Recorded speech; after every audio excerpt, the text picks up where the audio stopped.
Bonjour à toutes, bonjour à tous. C'est vraiment avec le plus grand plaisir qu'on vous revoit, qu'on reprend cet élan qu'on n'aurait jamais dû quitter, mais d'ailleurs qu'on n'a jamais quitté. Quel plaisir d'être avec vous toutes, vous tous, en ce moment et en direct des quatre coins de France, d'Europe, pour partager un instant unique, authentique. Et Sévan, qui est le patron des réseaux sociaux, me disait à l'instant qu'il y a plus de 10 500 000 personnes qui nous suivent en direct. C'est un record. À la question, est-ce qu'on ferait plus de 52 000 personnes de l'année dernière? La réponse est oui.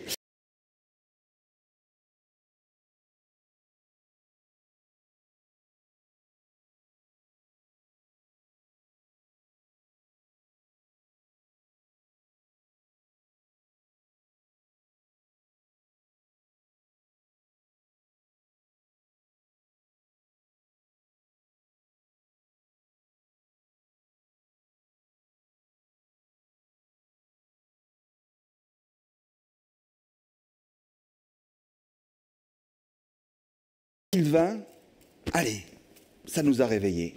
On avait oublié l'essence même de notre existence. La proximité, la simplicité, la solidarité, l'unité. Et parce qu'on nous a privés justement, tout ça, de cette liberté, durant des semaines, on s'est recentré sur l'essentiel.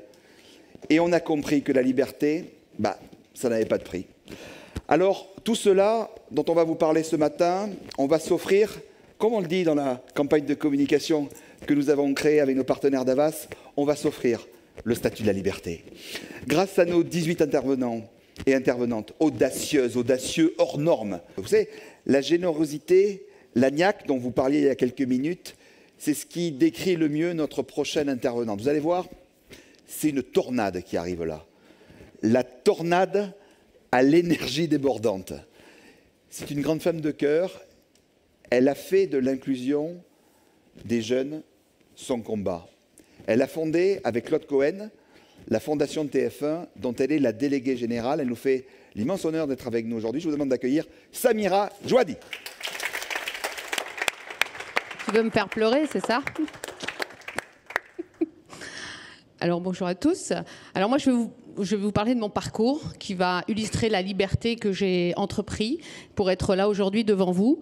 Donc moi, la petite fille que j'étais il y a 50 ans, ouais je suis vieille, hein, désolée.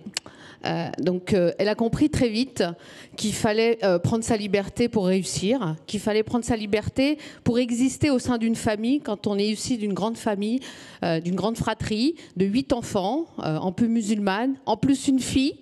Donc vous imaginez, il y a 50 ans, tout est compliqué. Tout était compliqué pour moi à peine j'étais arrivée au monde.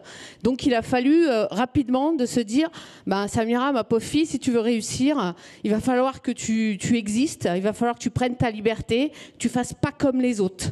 Et c'est ce que j'ai fait. Rapidement, j'ai voulu être différente de mes frères et sœurs d'abord, hein, pas des autres, mais déjà de mes frères et sœurs, pour pouvoir dire qu'en banlieue, on peut réussir. Et tu as raison, Angelo, hein, la banlieue, je dirais que c'est même quelque chose qui forge l'esprit. Je souhaite à tout le monde de sortir de la banlieue, parce que quand on a grandi en banlieue, on comprend encore plus la vie, et on sait où on va, et on sait jusqu'où on peut aller. Et moi, la liberté, elle m'a permis de me révéler. Elle m'a permis de me surpasser quand un jour, je décide de frapper à la porte d'un grand monsieur qui s'appelle Patrick Lelay. Je vous parle de ça en 1998. Hein, c'est bizarre de dire 1998. Où là, je crée ma petite association et je dis, voilà, vu ce que nous faisons au sein de notre association, il n'y a que TF1 qui peut nous aider. Puisqu'on faisait de l'audiovisuel, on faisait de l'écriture, on faisait de la vidéo, etc. dans les quartiers. Et là, je commence à dire à mes amis autour de moi, je vais aller voir ce monsieur. Il me fait, mais tu le connais? Non. Tu connais quelqu'un à TF1? Non. Mais t'es complètement dingue. T'habites à Aubervilliers. Puis Aubervilliers, Boulogne-Billancourt, pour moi, ça paraissait mais tellement loin, quoi. Et là, je me mets bien en tête à aller frapper à sa porte. Je mets 6 mois en appelant tous les jours, le secrétariat, jusqu'à épuisement. Bon, il savait pas que je faisais de l'athlétisme, en l'occurrence du 800 mètres.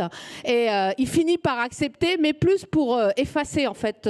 Et en disant, c'est bon, on va la recevoir. Elle commence à fatiguer. Il me reçoit, il me met un coup de pression en me disant, madame, j'ai 10 minutes pour vous. Je lui dis, ça tombe bien, monsieur, j'en ai pas plus pour vous. Et là, il se dit, non, mais c'est une dingue. Hein. Là, j'ai affaire à une dingue. Résultat des courses, une amitié se crée. Et là, je rentre grâce à lui à TF1. Et j'entends dire souvent dans les couloirs, mais Samira, c'est un électron libre.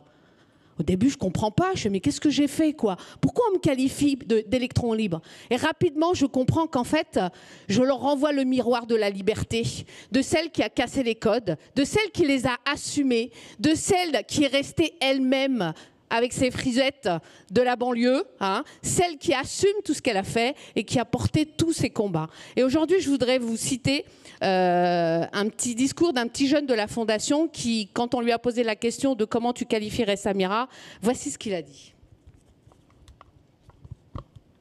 Alors, je mets mes lunettes parce que je suis vieille. Hein. Alors, pour qualifier Samira, tu es obligé de dire le boucan, mais dans le bon sens. Hein. Cela veut dire que quand on fait partout...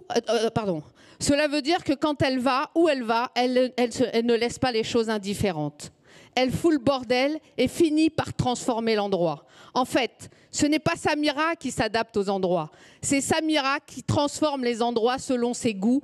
Donc, c'est dans ce sens-là que je dis que c'est un joli boucan. Et ça, c'est signé un petit journaliste de la Fondation TF1. Alors moi, si j'ai un message à vous dire, libérez vos énergies, parce que qu'est-ce que c'est bon de prendre sa liberté. Merci.